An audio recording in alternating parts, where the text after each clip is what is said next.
Shalom, nama saya Gracia Lontaan dengan nomor induk mahasiswa 2314201225 kelas RPL Keperawatan.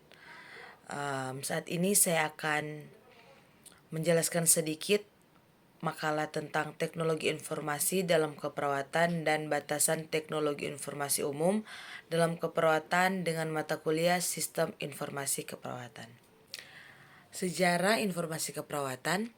Sistem informasi keperawatan merupakan kombinasi dari ilmu komputer, informasi dan keperawatan yang disusun untuk mempermudah manajemen, proses pengambilan keputusan, dan pelaksanaan asuhan keperawatan.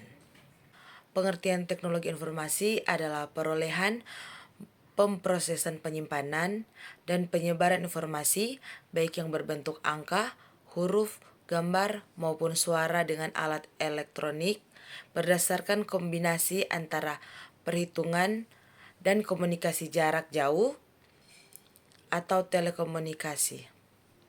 Ada 3 komponen utama dari teknologi informasi, antara lain yang pertama ada komputer.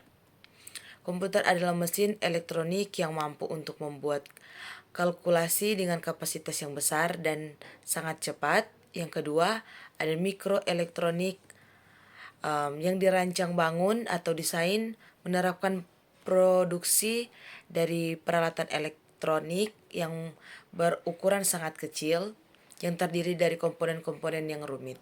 Yang ketiga ada telekomunikasi. Telekomunikasi adalah transmisi informasi melalui kabel atau gelombang radio. Komponen-komponen utama yang dibahas secara rinci kemudian. Fungsi sistem informasi keperawatan. Konseptual model dalam sistem informasi keperawatan berdasarkan 4 fungsi utama dalam praktikum keperawatan dan administratif. Yang pertama ada proses perawatan pasien yang merupakan telah dilakukan oleh keperawatan pada pasien, yaitu pengkajian diagnosa keperawatan, jadwal perawatan, pola makan, prospektif, beban kerja, administrasi pasien. Yang kedua, proses manajemen bangsal, aktivitas yang berhubungan dengan bangsal untuk secara efektif menggunakan sumber dalam merencanakan objek secara spesifik, mentransformasikan informasi dalam pengambilan keputusan, seperti jaminan kualitas, sudut pandang aktivitas di bangsal keperawatan, jadwal dinas karyawan, manajemen perseorangan, perencanaan keperawatan, manajemen investasi, dan penyediaan sarana dalam prasarana, manajemen finansial, controlling terhadap infeksi. Yang ketiga ada komunikasi. Seluruh aktivitas dikonsentrasikan pada komunikasi pada pasien dengan subjek lain yang memiliki hubungan dengan subjek pengobatan, perjanjian, dan penjadwalan review data, transformasi data, dan segala bentuk pesan. Yang keempat, ada proses pendidikan dan penelitian untuk mendokumentasikan fungsi dan prosedural. Fasilitas di ruang keperawatan ada komputer, telenursing, ketiga internet. Pengaruh teknologi terhadap ruangan. Yang pertama, dikhawatirkan akan adanya penurunan proses berpikir kritis dari keperawatan tersebut karena informasi yang didapat mudah untuk diakses.